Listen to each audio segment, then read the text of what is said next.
Hello, I'm Yasmin from Delta Strength Doula and from Rise Birth Center, and thank you for joining me today.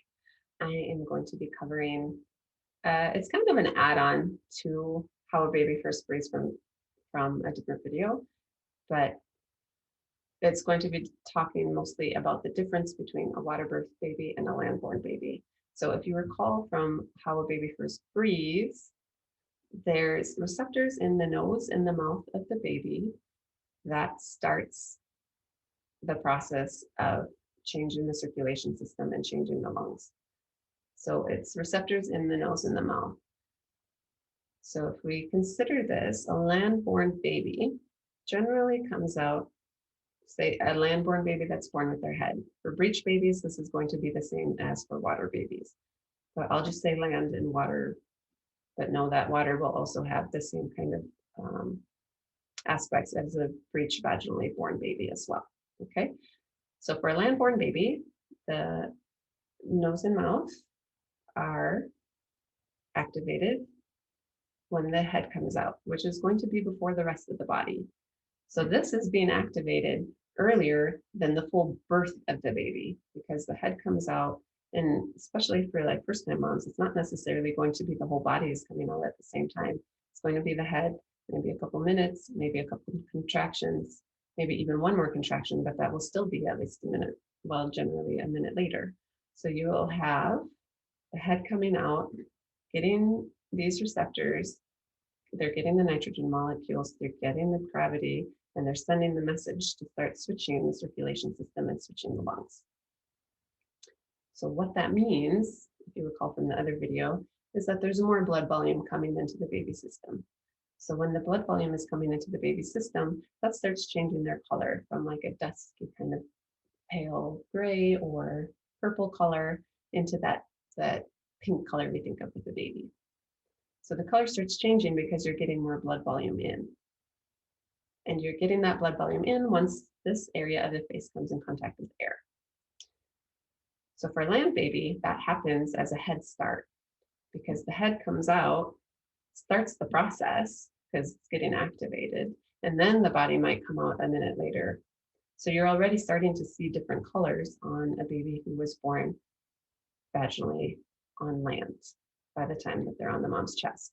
So when you're doing an APGAR score, the typical APGAR score is going to be accounting for this kind of birth, land, head down type of birth. Now in a water birth or a breech birth, but in a water birth, the head comes out, might sit there for a contraction or two, might be 2-3 minutes, then the body comes out, and then the full baby comes out of the water, and that's when the first activation starts happening. So this explains why a baby doesn't breathe in water as well, because these receptors have not been triggered. There hasn't been gravity hitting the face. There hasn't been air coming in contact with the face. No nitrogen molecules are being read by these receptors and starting the process to increase that blood volume. All right, so on land, starts a bit early because the head's out, but in a waterborne baby, the full baby is brought up at the same time.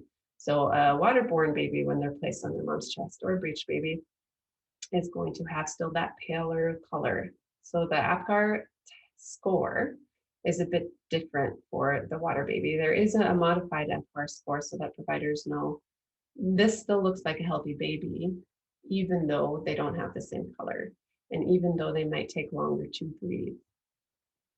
Because they take longer to breathe, well, again, watch the other video, but they take longer to breathe because they need that more volume. They need everything to get going in the lungs and the circulation system for them to be able to take the first breath.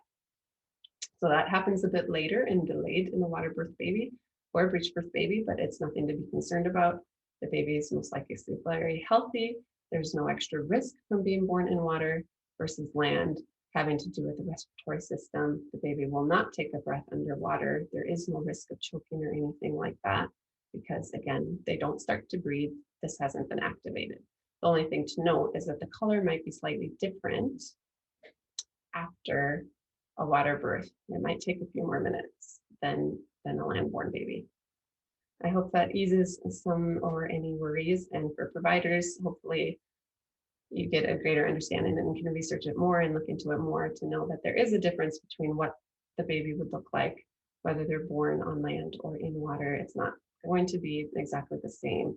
And on a traditional APGAR score, they might be at slightly lower, but research does show that at the 5 minutes APGAR score, they even out. And if not, water babies tend to do better even. So I hope that's helpful.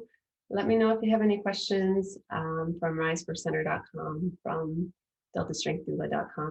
And I can also be reached on Instagram at risebirth, on Twitter at risebirthcenter, I think. And then the Facebook groups for both of those, or Facebook pages for both of those. Let me know if you have any questions, as always. Thank you.